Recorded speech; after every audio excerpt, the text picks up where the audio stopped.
Project Needlemouse, now known around the world as the episodic series of Sonic 4. Sonic the Hedgehog 4 Episode 1 is another installment in the side-scrolling platformer games involving everyone's favorite blue hedgehog.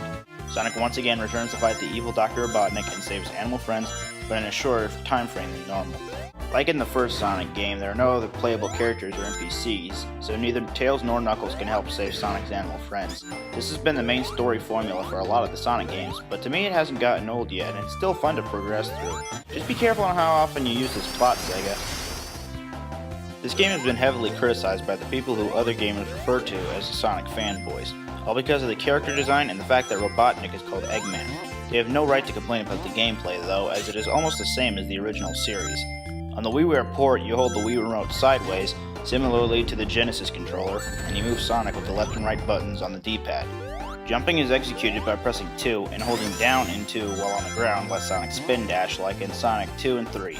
Sonic 4 introduces a new gameplay mechanic that wasn't in the original 3 games, and has been in most games since Sonic Adventure, the homing attack. Pressing 2 while in midair will make Sonic propel himself forward slightly, and in the case where a crosshair appears over an enemy or object, Sonic will home in on the target, destroying it in most cases. Gathering rings is the main way of staying alive, just like it has been for every Sonic game to date. Gathering 100 of these rings will score you a 1-up, which are very plentiful in the game once you get to a certain stage. In the special stages, you can add Chaos Emeralds, which if you get 7, you can turn into Super Sonic in any stage as long as you gather 50 rings first and maintain at least 1 ring. Super Sonic is invincible with rings, and his speed and acceleration are incredible. All these forms of gameplay are simple yet effective, and have been used for every side-scrolling Sonic game since Sonic Advanced. They worked well way back then, and they work even better now that the homing attack gains a crosshair. Keep this style of gameplay for your side-scrolling Sonics, Sega. This episode features a lot of throwbacks to Sonic 1, including the appearances of the regular stages, the special stages, and the first phases of the bosses. Splash Hill Zone is a cousin to Green Hill Zone, as it is grassy, foresty, and seasidey, with it being the first stage as well. Casino Street Zone is similar to Spring Yard Zone in the sense that there are bumpers and pinball flippers everywhere.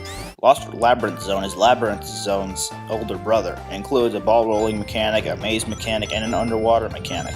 Mad Gear Zone is a lot like Scrap Brain Zone, as the machine environment and death traps set the feeling of it being the last stage. As for the special stages, they are really similar to the Sonic 1 special stages.